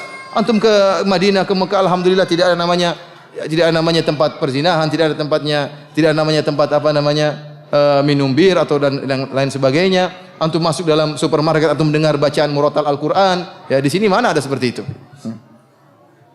Akan tapi luar biasa bagaimana isu yang dibuat oleh orang Iran. Di antara isu yang dibuat oleh orang Syiah juga, seperti misalnya mereka mengatakan ada seorang Wahabi yang naik di atas kubah hijaunya Nabi dan ingin menghancurkan kubah hijau, akhirnya terkena petir. Akhirnya mati di atas kubah hijau tersebut, sampai sekarang mayatnya masih ada di atas. Tidak ada yang berani turunkan. Ini dusta yang sangat konyol. Kalau ingin menghancurkan kubah, ngapain manjat kubah? Orang goblok yang manjat kubah ingin ngelepasin yang enggak bisa, pinginnya dari bawah hancurin. Dan orang yang ke Madinah tidak ada mayat di atas itu. Itu hanya kedustaan, tapi disebarkan juga oleh sebagian kaum muslimin, termakan dengan kedustaan ini. Oleh karena ikhwani fillah azanillahu ayakum, kita ini di sini masih termakan dengan berita. Kita sampai berita kepada kita dengan bentuk yang tidak benar. Sebagai contoh misalnya kita bicara dengan Qaddafi. Qaddafi, kalau antum tanya orang Arab manapun, orang Libya ke antum tanya, orang Kuwait ke antum tanya, orang Emirat, orang Bahrain, yang penting orang Arab, antum tanya bagaimana Qaddafi, mereka mengatakan Qaddafi bajingan, semua orang tahu. Kenapa? Betapa bengisnya Qaddafi membunuh orang-orang yang multazim, orang-orang yang istiqomah dibunuh, ya. Dibasmi, dibunuh di penjara. Bahkan teman saya orang Libya mengatakan, kami tidak bisa sholat 5 waktu di satu masjid. Kalau sampai kami sholat 5 waktu satu masjid pasti ditangkap. Jadi sholat duhur di masjid ini, sholat asar tempat lain, sholat maghrib di masjid yang lain. Kenapa? Karena bahayanya apa? Intel-intelnya orang-orang Qaddafi. Tetapi Qaddafi sampai di tanah air kita pahlawan luar biasa. Bagaimana berita bisa apa? Bisa merubah ya, kenyataan yang ada. Padahal antum tanya orang Arab manapun, karena orang Arab tidak bisa dibohongi. Karena berita dengan apa? Bahasa Arab. Di sini semuanya bisa berubah. Bisa dijadikan pahlawan, penjahat dikatakan pahlawan. Ya. Kenapa? Karena Indonesia mudah termakan dengan isu-isu berita yang ada kebohongan. Oleh karena yang saya khawatirkan tentang masalah Syiah adalah di tanah air kita. Karena rakyat kita, ya, karena ketidaktahuan dan karena sifat mereka yang husnudzon berbaik sangka, masih bisa dibohongi oleh orang-orang Syiah. Namun, ya, kalau terjadi sesuatu, maka akan nampak kebusukan orang-orang Syiah. Kita lihat sekarang orang Syiah sekarang, mereka jumlah mereka masih sedikit, mereka sudah berani ya mengancam ahlu sunnah. Seperti Jalaluddin Rahmat mengatakan, apakah ya kita akan memindahkan konflik Irak ke Indonesia? Ini jumlah mereka masih sedikit, mereka sudah berani berkoar-koar. Bagaimana kalau jumlah mereka banyak? Oleh karena saya waktu ceramah di PTIK, di sekolah perwira polisi, saya sampaikan kepada salah seorang yang bintang 1 ya, Brigjen atau ya, saya katakan kepada dia, tidak mungkin kita akan meraih perdamaian di tanah air kita kalau orang-orang Syiah berkembang. Mustahil. Kenapa? Kalau muncul orang-orang Syiah, kemudian mereka mengatakan Abu Bakar terlaknat, Umar terlaknat, Aisyah pezina, apakah orang Islam akan diam-diam saja? Tidak mungkin. Pasti terjadi pertumpahan darah. Ibu kita saja kalau dibilang pezina kita ngamuk, apalagi istrinya Nabi sallallahu alaihi wasallam. Kalau ada orang Syiah mengatakan Al-Qur'an lagi tidak sah, Al-Qur'an ada perubahan, kira-kira orang-orang akan diam? Mustahil akan diam. Mungkin ada yang dibayar oleh orang Syiah, orang ulama Ahlussunnah dibayar, kemudian dia diam, tapi orang-orang awam yang tidak dibayar akan ngamuk. Dan tidak semua ulama mau dibayar oleh orang Syiah. Dan pasti akan terjadi pertumpahan darah. Mustahil tidak terjadi pertumpahan darah. Mau mengatakan orang Syiah disuruh diam, mustahil mereka akan diam karena mereka menyebarkan agama mereka, menyebarkan akidah mereka. Ikhwani fillah azanillahu iyyakum, di antara kejahatan orang Syiah adalah kejahatan yang mereka lakukan di Haramain. Al-Haramain yaitu di Masjid Nabawi dan Masjidil Haram. Kenapa mereka berani melakukan kejahatan di Masjidil Haram dan Masjid Nabawi? Karena memang mereka menganggap Masjidil Haram dan Masjid Nabawi kurang bernilai. Ini di antara yang perkataan Ibnu Taimiyah tadi dalam kitab Minhajus Sunnah. Ibnu Taimiyah mengatakan, akhbarani fiqh, ada seorang yang terpercaya mengatakan bahwasanya orang-orang Syiah mengagungkan Karbala lebih daripada Haramain.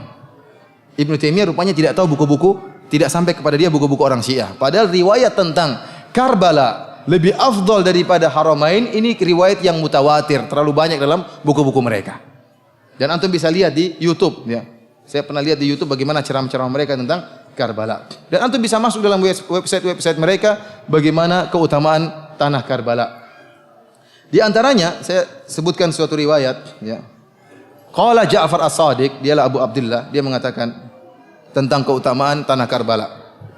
Inna ardal Ka'bah qalat, sungguhnya tanah Ka'bah yaitu tanah yang di atasnya Ka'bah berkata, man mithli wa qad buniya baitullahi ala dhahri. Siapa yang seperti saya? Telah dibangun rumah Allah di atas saya. Ya'tini nasu min kulli fajin amiq. Orang-orang telah datang kepada saya dari segala penjuru dunia ini. Wa ju'iltu haramallahi wa amnahu. Dan aku dijadikan sebagai tanah suci. Ini ceritanya kata Ja'far bahwasanya tanah Ka'bah lagi pamer, lagi sombong. Apa kata Ja'far? Fa'auhallahu ilaiha an kuffi wa qarri. Maka Allah Subhanahu wa taala pun memberi wahyu kepada tanah Ka'bah, diamlah kamu, jangan banyak omong, diam. Ma fadlu ma fudilti bihi fima a'taitu Karbala ila bimanzilatil ibrah ghurisat fil bahr fahamalat min ma'il bahr. Kata Allah Subhanahu wa taala, wahai Ka'bah, wahai tanah Ka'bah, tidaklah keutamaanmu dibandingkan dengan keutamaan Karbala kecuali seperti jarum yang dimasukkan ke dalam lautan, kemudian dicabut jarum tersebut, keutamaanmu itulah di jarum tadi. Adapun lautan adalah keutamaan apa? Karbala. Walaula turbatu Karbala ma faddaltuki. Kalau bukan karena tanah Karbala, saya tidak akan muliakan engkau wahai tanah Ka'bah. Walaula man tadammanahu ardu Karbala ma khalaqtuki. Wahai tanah Ka'bah, kalau bukan karena di Karbala ada Husain dikubur di tanah Karbala, saya tidak akan memuliakan, tidak akan menciptakan engkau wahai siapa? Wahai tanah Ka'bah. Ini subhanallah. Ini tertulis dalam buku-buku mereka, jelas bahwasanya tanah Karbala lebih afdal daripada tanah Ka'bah. Bahkan saya pernah dengar ceramah di YouTube dari salah seorang ulama mereka dia mengatakan apa? Dia mengatakan tanah Karbala afdal dan lebih suci daripada tanah suci Mekah. Kenapa? Tanah suci Mekah kalau didatangi jemaah haji terasa sempit. Tapi kalau tanah Karbala dia bisa melebar. Jadi tanahnya bisa melar, apa? Ini bahlul sama orang siapa? Khurafat isinya. Kemudian kenapa Allah mengatakan kalau bukan tanah Karbala saya tidak akan ciptakan engkau wahai tanah Ka'bah. Yang duluan disucikan tanah Ka'bah atau tanah Karbala? Tanah Ka'bah. Karbala belakangan jadi suci. Kalau Husain dikubur di situ baru jadi suci. Husain kapan meninggalnya? Jauh. Tahun sekitar 80-an Hijriah. Taib sebelumnya tanah Ka'bah bagaimana? Kata dia dalam riwayat ini, kalau bukan ada Husain, saya tidak akan ciptakan engkau. Kalau bukan ada Husain dikubur di tanah Karbala, saya tidak akan ciptakan engkau wahai tanah Ka'bah. Ini khurafat yang luar biasa. Di antaranya mereka berkata tentang menziarahi kuburan Husain di Karbala lebih afdal daripada haji. Kata mereka dalam riwayat mereka, dalam kitab Furu' al-Kafi, ya, dikatakan inna ziyarata qabril Husain ta'dilu 20 hajjah wa afdal min 20 umrah wa hajjah. Sungguhnya menziarahi kuburan Husain itu sama dengan 20 kali haji. Wa afdal, dan lebih baik daripada 20 umrah wa hajjah, dan afdal daripada 20 umrah dan haji. Ada seorang yang berkata kepada seorang Rafidhah berkata kepada imamnya, dia mengatakan, ini hajjatu tis'a asyrata hajjah. Kata dia, wahai imam, saya sudah hajian 19 kali. Wa tis'a asyrata umrah, dan saya sudah umrah 19 kali. Maka sang imam berkata sambil mengejek, dia mengatakan apa? Hujjatan ukhra wa tamir umratan ukhra tuktab laka ziyaratu qabril Husain alaihi salam. Kalau begitu tambah lagi satu hajimu dan tambah lagi satu umrahmu supaya kau dicatat seperti menziarahi kuburan apa? Husain. Ya ikhwan, di sini antum lihat jelas bahwasanya mereka merendahkan tanah suci haram dan Mekah dan Madinah. Mereka lebih mengutamakan tanah Karbala karena ibadah mereka adalah menyembah apa? Menyembah mayat. Ibadah mereka adalah menyembah manusia. Sampai ada antum lihat di YouTube bagaimana ya perkataan seorang tentara Bashar al-Assad yang akan meninggal sudah sakaratul maut, dia masih mengatakan apa? Dia masih mengatakan labbaik ya Zainab, labbaik ya Husain, ya Ali madad. Antum lihat di internet ada. Sudah berdarah berlumuran darah dia mengatakan, aku penuhi panggilanmu wahai Zainab. Bukan labbaik Allahumma labbaik, aku penuhi panggilanmu ya Allah, tapi apa? Labbaik ya Husain, labbaik ya Zainab, ya Ali madad, wahai Ali pertolonganmu. Dan ini sering kalau kita tawaf di Ka'bah mereka mengatakan al-madad ya Ali, al-madad ya Husain, al-madad pertolonganmu. Bukan minta kepada Allah tapi kepada Ali dan Husain dan teman-temannya. Ini kesyirikan yang nyata. Kesyirikan yang nyata, meminta kepada mayat bukan minta kepada Allah Subhanahu wa taala. Allah mengatakan, "Amma yujibul mutarra idza da'ah." Siapa yang bisa menyelamatkan orang-orang dalam keadaan kondisi terdesak kecuali Allah Subhanahu wa taala. Dan saya sering sampaikan logika kepada sebagian ikhwah. Sekarang ya ikhwan ya, di antara yang menunjukkan bahwasanya tawasul meminta kepada mayit merupakan syirik akbar ya. Sekarang sebagai logikanya contohnya gini. Antum sekarang misalnya ingin meminta sesuatu di Bapak Presiden misalnya. Tapi antum tahu kalau antum minta presiden langsung tidak akan diterima. Karena presiden tidak kenal antum. Dan antum tahu ada seorang menteri yang bisa memberi syafaat kepada antum, minta kepada presiden. Akhirnya antum pergi ke menteri tersebut. Antum mengatakan, Pak Menteri, tolong saya Pak Menteri sampaikan ke presiden, Pak Menteri, saya begini-begini Pak Menteri, saya ada kondisi dalam keadaan darurat Pak Menteri, saya sangat butuh, tolong sampaikan kepada presiden, dan seterusnya. Antum merengek kepada menteri tersebut. Saya tanya sama antum, waktu antum merengek sama menteri tersebut, kerendahan antum kepada menteri atau kepada presiden? Kepada siapa? Menteri atau presiden? Kepada menteri. Bahkan bisa jadi presiden antum lupakan. Bisa jadi presiden antum apa? Lupakan. Benar-benar antum merendah dan merengek kepada sang menteri. Itulah yang terjadi kepada para penyembah kubur.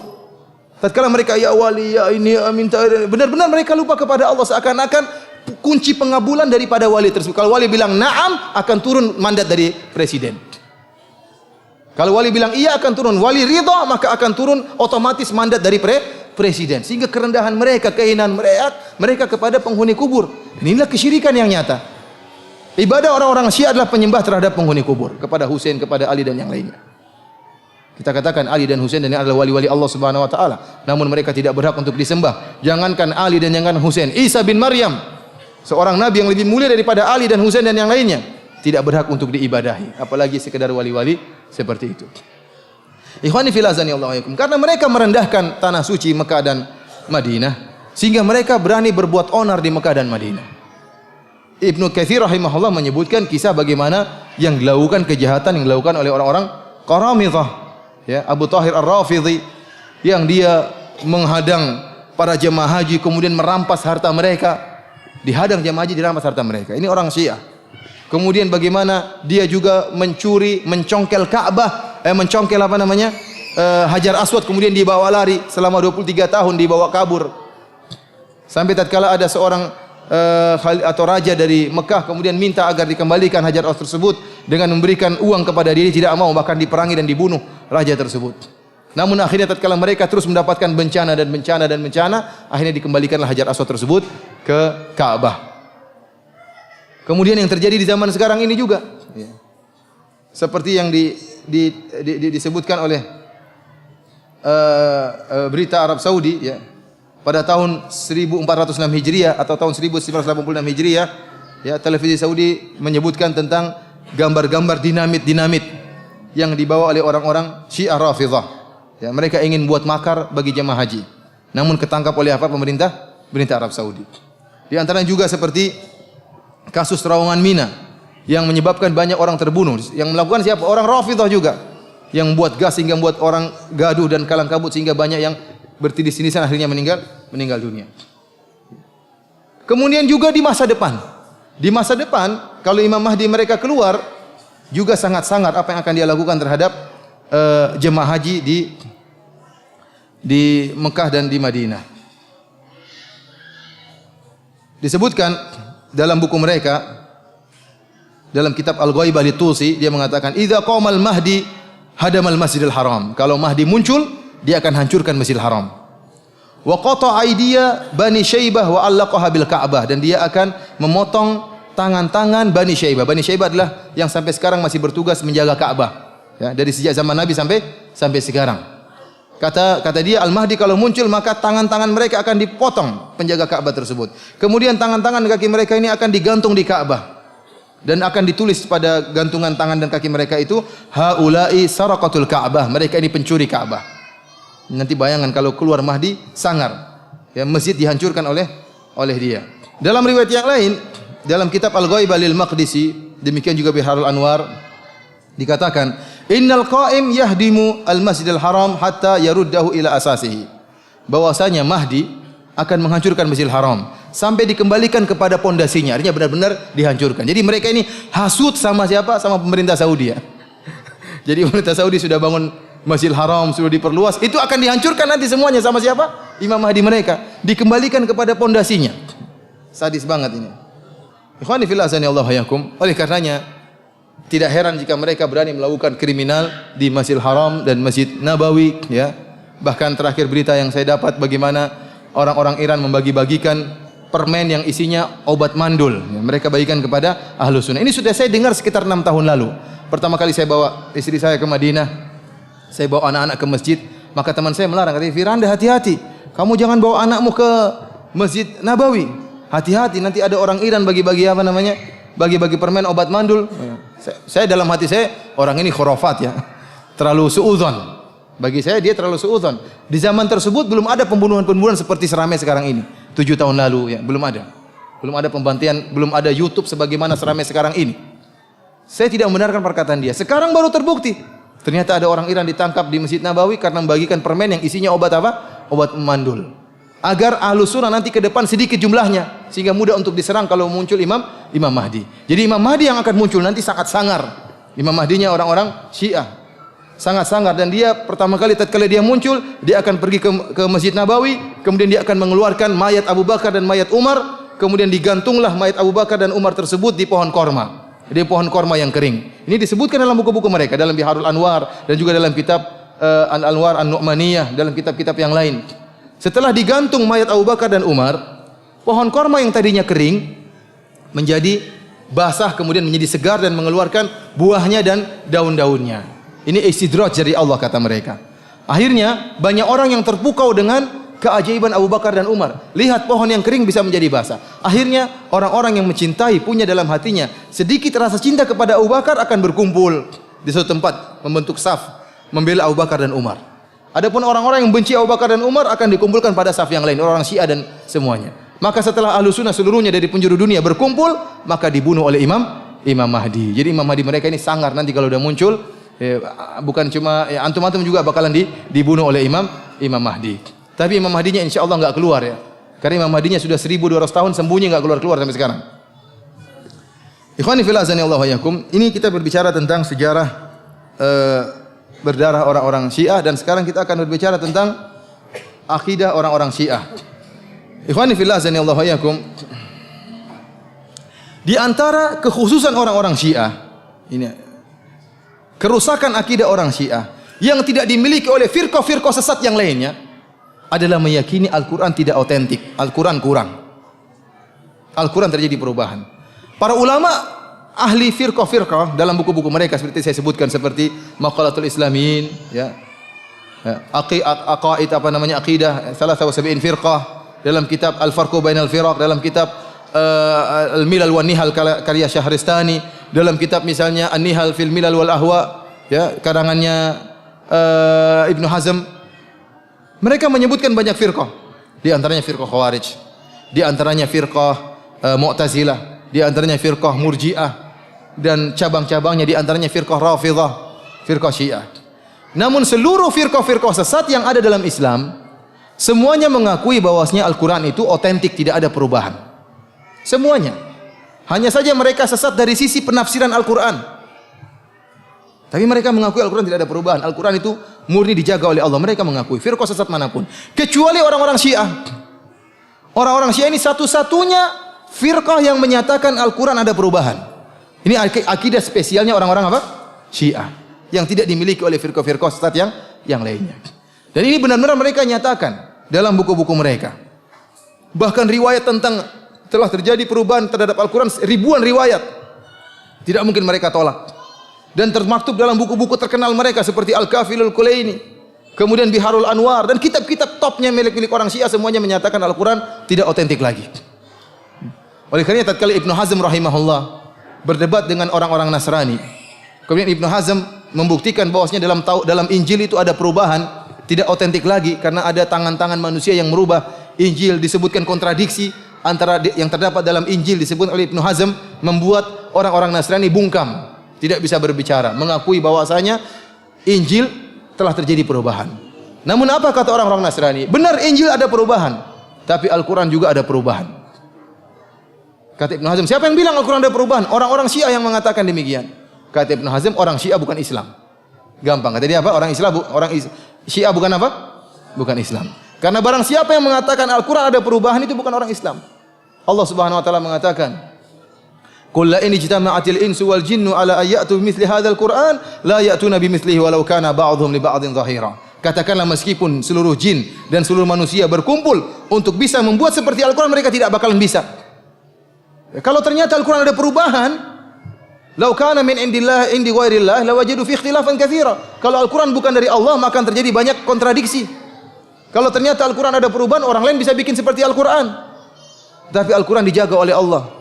Inna nahnu nazzalna dzikra wa inna lahu lahafizun. Kami yang turunkan Al-Quran dan kami yang akan menjaga Al-Quran. Kita orang Islam meyakini, barang siapa yang meyakini ada satu huruf dalam Al-Quran yang kurang dan dirubah, kita bilang dia kafir. Berarti kita tidak meyakini penjagaan Allah terhadap Al-Quran.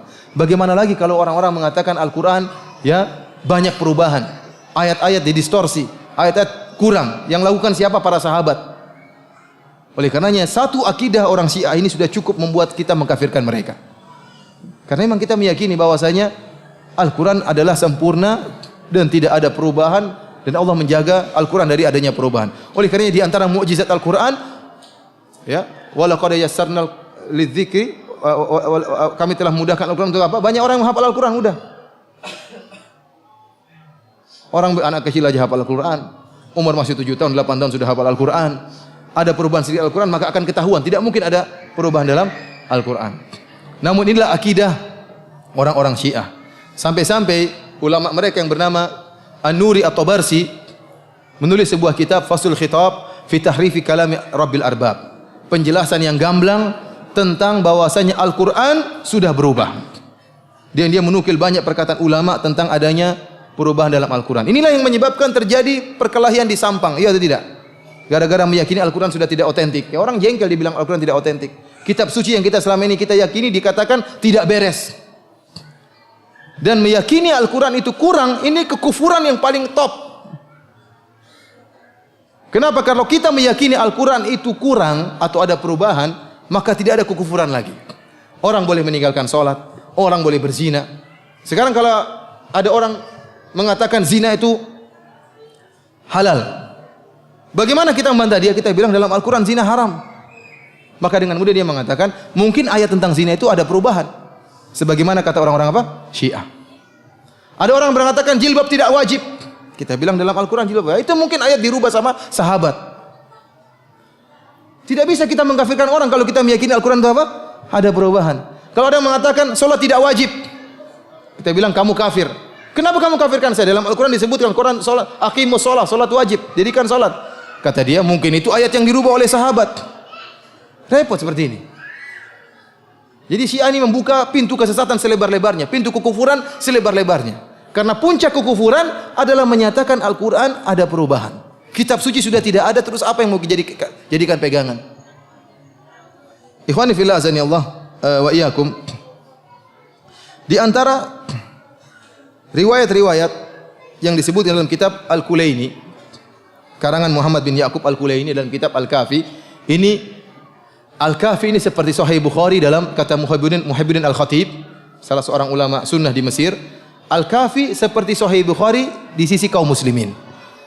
Orang Syiah punya Sahih Bukhari namanya Al-Kafi. Orang Syiah tidak pernah beriman dengan Sahih Bukhari. Tidak pernah beriman dengan Sahih Bukhari, tidak pernah beriman dengan Sahih Muslim, tidak pernah beriman dengan Abu Daud, Nasai dan Ibnu Majah, Musnad Imam Ahmad, mereka tidak pernah imani. Namun mereka hanya menyebutkan riwayat dari Bukhari atau Muslim yang menurut mereka mendukung mazhab mereka untuk membuat kaum muslimin menjadi bimbang. Sebenarnya mereka sudah punya buku sendiri, tidak butuh dengan Sahih Bukhari, dengan Sahih Muslim, mereka tidak pernah percaya. Mereka punya Sahih Bukhari sendiri namanya Al-Kafi Al-Kulaini. Bahkan ya, kedudukan Al-Kafi di sisi orang Syiah lebih afdal daripada kedudukan Sahih Bukhari menurut kaum muslimin. Kenapa? Karena kata mereka, kitab Al-Kafi ini setelah dikarang oleh Muhammad bin Ya'qub Al-Kulaini, dipaparkan kepada Imam Mahdi dan sudah dicek oleh Imam Mahdi. Sahih Bukhari hanya bisa kedudukannya seperti Al-Kafi kalau Sahih Bukhari ditampakkan kepada Nabi Muhammad. Oh, ini sahih semua, baru bisa sama seperti Al-Kafi. Oleh karena mereka benar-benar memegang riwayat-riwayat dalam Al-Kafi karena sudah dicek langsung oleh siapa? Imam Mahdi. Di antara riwayat yang terdapat dari Imam Mahdi dalam kitab Al-Kafi, kata Abu Abdullah Ja'far As-Sadiq, dia mengatakan, wa inna indana la mushaf Fatimah. Sungguhnya di sisi kami ada mushaf Fatimah. Wa ma yudrihim ma mushaf Fatimah. Tahukah mereka apa itu mushaf Fatimah? Mushafun fihi mithlu Qur'anikum hadza thalatha marrat. Mushaf Fatimah, Quran ka Fatimah itu seperti Quran kalian 3 kali lipat. Kemudian apa kata Ja'far As-Shadiq, imam mereka? Wallahi ma fihi min Qur'anikum harfun wahidun. Demi Allah, tidak ada pada mushaf Fatimah itu satu huruf pun yang ada pada Quran kalian. Ini kegoblokannya orang Syiah. Berarti Quran mereka bukan bahasa Arab. Kata dia Qurannya berapa kali lipat? 3 kali lipat. 3 kali lipat ini tidak ada satu huruf pun yang ada di Quran kita sama dengan padahal huruf cuma alif bata sampai ya atau tidak? Tidak ada huruf yang lain. Berarti Quran mereka bukan pakai bahasa Arab, bahasa Persia atau bahasa Jawa mungkin. Ini gobloknya mereka. Mereka bikin kedustaan tapi goblok. Kalau mereka mengatakan Quran kami 3 kali lipat dari Quran kalian, cukup, selesai. Tapi mereka bodohnya nambah, kata mereka tidak ada satu huruf pun dalam Quran kita ada pada Quran kalian. Terus pakai huruf apa kalau gitu? Di antara riwayat yang mereka katakan juga dari Abu Abdullah, dari Ja'far As-Shadiq juga, dia mengatakan apa? Innal Qur'an alladzi ja'a bihi Jibril ila Muhammadin 17,000 ayat. Sungguhnya Quran yang diturunkan oleh Jibril kepada Muhammad 17.000 ayat. Quran kita berapa ayat? 6.000 ayat. 6.000 kali 3 berapa? 18.000. Ini juga bodoh, tidak tahu matematika. Harusnya 3 kali lipat itu 18.000, dia bilang berapa ribu? 17.000. Bahkan Dr. Al-Qazwini, salah seorang ulama Syiah abad ini, salah seorang ulama kontemporer Syiah, dia memberi contoh tentang ayat yang kurang. Kata dia dalam surat Al-Imran ayat 33, Allah berfirman, Inna Allah astafa Adam wa Nuh wa ala Ibrahim wa ala Imran ala alamin. Sungguhnya Allah telah memilih Adam dan Nuh dan keluarga Ibrahim dan keluarga Imran di atas alam semesta, dalam segala umat, di atas segala umat. Kata dia, ada ayat yang dikurangi oleh para sahabat. Harusnya Allah berfirman, Inna Allah astafa Adam wa Nuhan wa ala Ibrahim wa ala Imran wa ala Muhammadin alal alamin. Sungguhnya Allah telah memilih Adam dan Nuh dan keluarga Ibrahim dan keluarga Imran dan keluarga Muhammad Ahlul Bait di atas seluruh umat manusia. Ini kata dia contoh adanya kekurangan dalam Al-Qur'an. Ikhwani fillah azani Allah wa iyyakum. Inilah keburukan orang-orang Syiah sehingga mereka mengatakan Al-Qur'an terjadi penyimpangan. Kenapa mereka dengan tega menyatakan Al-Qur'an terjadi perubahan? Ya. Bahkan sebenarnya Al-Quran 17.000 ayat. Berarti dikurangi sekitar berapa? 11.000 ayat sudah hilang, ya enggak? Yang tertinggal berapa? 6.000 ayat. Kata mereka Al-Quran harusnya berapa ayat? 17.000 ayat. 17.000 ayat itu berkurang tinggal berapa? 6.000 ayat. 6.000 ayat itu bermasalah. Sudah dikurangi, dirubah-rubah, diacak-acak oleh para sahabat. Dan orang-orang Syiah sering bertakiyah, mereka mengatakan itu Wahabi saja yang mengatakan Al-Quran itu kurang. Itu kedustaan mereka. Quran kami sama dengan Quran kalian. Lihat kami baca Quran kami. Itu bohongnya orang-orang Wahabi. Ini takiyahnya orang-orang apa? Syiah. Kita bilang yang benar, yang kamu baca memang Quran sama dengan Quran kami. Karena memang mushaf Fatimah itu cuma hayalan, khurafat, tidak ada. Karena mereka meyakini Quran mereka lagi dibawa sama Imam Mahdi. Ya. Capek bawa 3 jilid mungkin berapa? Sembunyi dalam gua tidak keluar-keluar bawa Al-Quran. Nanti kita akan lihat dia bukan cuma bawa Al-Quran, Taurat, Zabur juga dia bawa semuanya. Capek dia mungkin belajar 1200 tahun belajar Al-Quran, Taurat, Injil, Zabur, Suhuf Ibrahim dan Musa semua ada sama dia. Jadi memang tidak ada mushaf Fatimah di sini, mereka tidak ada. Cuma yang jadi masalah, benar Quran kami sama dengan Quran kalian, tetapi keyakinan kami terhadap Al-Quran tidak sama dengan keyakinan kalian terhadap Al-Quran. Orang Iran kalau di Madinah, mereka juga baca mushaf Madinah cetakan Saudi. Memang boleh sama yang dibaca, tapi keyakinan berbeda, tidak sama keyakinan kami dengan keyakinan kalian terhadap Al-Quran. Keyakinan kami Al-Quran sempurna, tidak ada kekurangan. Keyakinan kalian terhadap Al-Quran tidak sempurna, ada kekurangan dan ada perubahan. Sebagaimana Allah kami dengan Allah kalian sama, tapi keyakinan kami terhadap Allah berbeda. Nabi Muhammad sama, Nabi Muhammad kamu dengan Muhammad kami. Tetapi keyakinan kami terhadap Nabi Muhammad tidak sama dengan keyakinan terhadap Nabi Muhammad. Alinya kami sama dengan alinya kalian. Sama atau beda? Sama, tidak ada bedanya. Tapi keyakinan kami terhadap Ali tidak sama dengan keyakinan kalian terhadap Ali bin Abi Thalib radhiyallahu taala anhu. Dan yang lebih menyedihkan ikhwani fillah azanillahu, orang-orang Syiah, ya, selain mereka menyatakan Al-Quran sudah terjadi perubahan, ini sudah cukup membatalkan mereka. Di antara kekufuran yang mereka lakukan terhadap Al-Quran, kata mereka Al-Quran tidak mungkin ditafsiri kecuali oleh imam. Kecuali oleh imam. Jadi mereka mengatakan bahwasanya Al-Quran itu ya dijelaskan oleh Nabi kepada Ali bin Abi Thalib saja, yang lain tidak ada. Kemudian dari Ali bin Abi Thalib kepada imam berikutnya, kepada Hasan, kemudian kepada Husain, kemudian kepada Muhammad Al-Baqir, kemudian kepada Ja'far As-Shadiq, sampai kepada Imam 12 sekarang yang lagi sembunyi di Sirdab. Sehingga mereka mengesankan bahwasanya ada agama Ahlul Bait. Ini yang sering masyarakat tertipu. Mereka mengatakan, agama kita Ahlul Bait. Kita yang lebih ngerti tentang agamanya Rasulullah SAW karena kita Ahlul Bait. Ya. Sementara orang-orang di luar Ahlul Bait mereka tidak paham tentang agama Rasulullah. Coba kalau kamu di rumah yang lebih paham tentang agamanya bapak kita siapa? Ya kita anaknya yang lebih paham. Jadi yang lebih paham tentang agamanya Nabi Muhammad siapa? Ali bin Abi Thalib, anaknya Fatimah. Orang awam langsung termakan. Oh iya benar ya. Berarti ada agama khusus Ahlul Bait. Seakan-akan ada agama khusus Ahlul Bait, ada agama di luar untuk selain Ahlul Bait. Ini kedosaan besar. Kita bilang, ya akhi, kalau memang yang tinggal di rumah Nabi lebih paham tentang agama Nabi, kalau gitu Aisyah yang lebih paham. Lebih banyak dengan siapa? Apakah Nabi lebih banyak bersama Aisyah atau bersama Fatimah?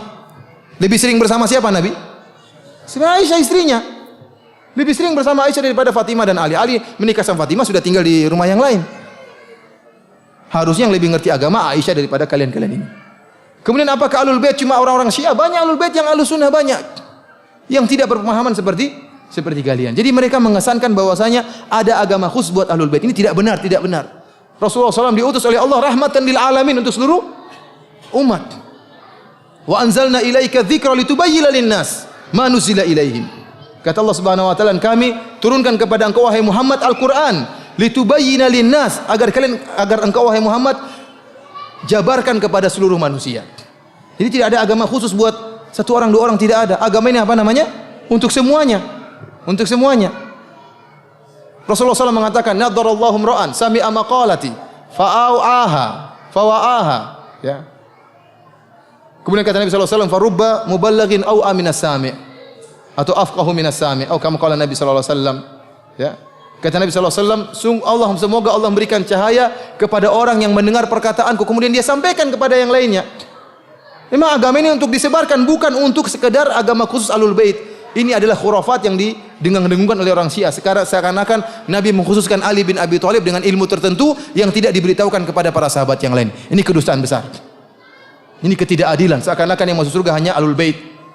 Terus kita yang bukan Ahlul Bait bagaimana? Yang anaknya Pak Ijo dan Pak Imin ini bagaimana? Ini ikhwani fillah azani Allah. Ini di antara khurafat yang mereka lakukan. Pertama, mereka mengatakan Al-Qur'an sudah tidak otentik. Yang kedua, mereka mengatakan Al-Quran tidak mungkin ditafsiri kecuali oleh imam. Sekarang imammu mana kok belum muncul-muncul? Nah, mereka punya riwayat dari imam-imam sebelumnya. Oleh karena saya katakan tadi, riwayat mereka paling top bukan kepada Nabi, tapi kepada imam. Antum buka kitab Al-Kafilul Kulaini, semuanya qala Ja'far As-Shadiq, qala Abu Abdullah, bukan qala Muhammad sallallahu alaihi wasallam. Kenapa? Karena untuk sampai kepada Muhammad harus lewat sahabat, iya enggak? Sahabatnya kafir semua ya. Sudah riwayat enggak usah sampai, kalau gitu riwayat tidak sampai kepada Muhammad, sampai aja kepada imam mereka. Karena bagaimana mereka bisa meriwayatkan riwayat sampai ke Rasulullah kecuali melewati apa? Para sahabat. Sementara para sahabat semuanya apa? Kafir. Kalau gitu riwayat mereka cuma sampai kepada imam-imam mereka. Oleh karenanya mereka mengatakan jika imam telah berkata hujjah, imam itu seperti nabi. Bahkan imam itu langsung dari Allah Subhanahu wa taala. Oleh karenanya bagaimana mau sama agama kita dengan agama mereka?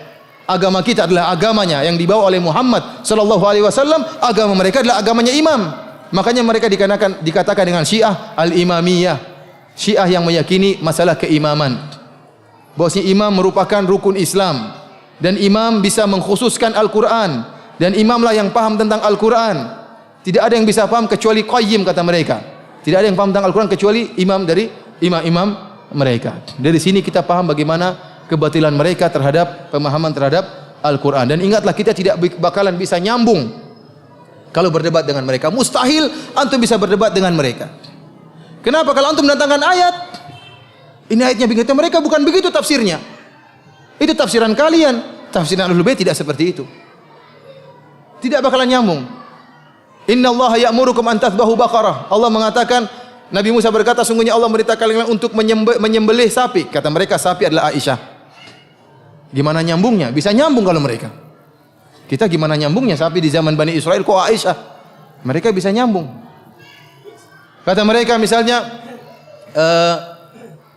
marajal bahraini yaltaqiyan bainahuma barzakhun la yabghiyan. Ya. Bahwasanya ada dua lautan apa? Yang bertemu. Kata mereka dua lautan ini adalah Fatimah dan Ali. Bainahuma barzakhun la yabghiyan, di antara keduanya ada halangan sehingga kedua laut ini tidak bisa bertemu. Katanya halangan tersebut adalah Nabi Muhammad sallallahu alaihi wasallam. Ini tafsiran ngaco. Berarti dua laut tidak bisa bertemu, berarti Ali enggak pernah ketemu sama Fatimah ya. Tapi mereka ini laut ditafsirkan Ali dan Fatimah. Tafsiran-tafsiran tidak nyambung. Tapi menurut mereka itulah tafsiran mereka. Antum tidak bisa berdebat sama mereka karena meskipun taruhlah kita sama-sama sepakat Al-Qur'an otentik, tafsirannya bakalan berbeda. Mereka punya tafsiran kebatinan seperti tadi. Yakhruju minhuma lu'lu'u wal marjan, keluar dari lautan tersebut lu'lu' wal marjan. Ya. Maksudnya Hasan dan Husain. Repot seperti ini. Tafsiran mereka yang kacau balau itu terdapat dalam buku-buku mereka.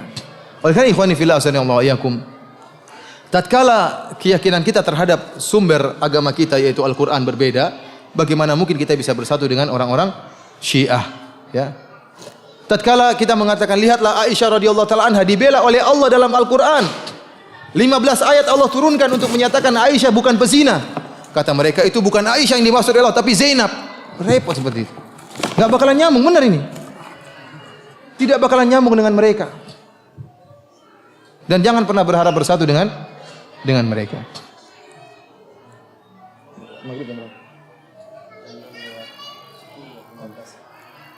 Ikhwani fillah azanillahu alaikum, insyaallah setelah maghrib kita lanjutkan karena menjelang maghrib butuh persiapan untuk salat maghrib. Wallahu taala alam bisawab. Assalamualaikum warahmatullahi wabarakatuh.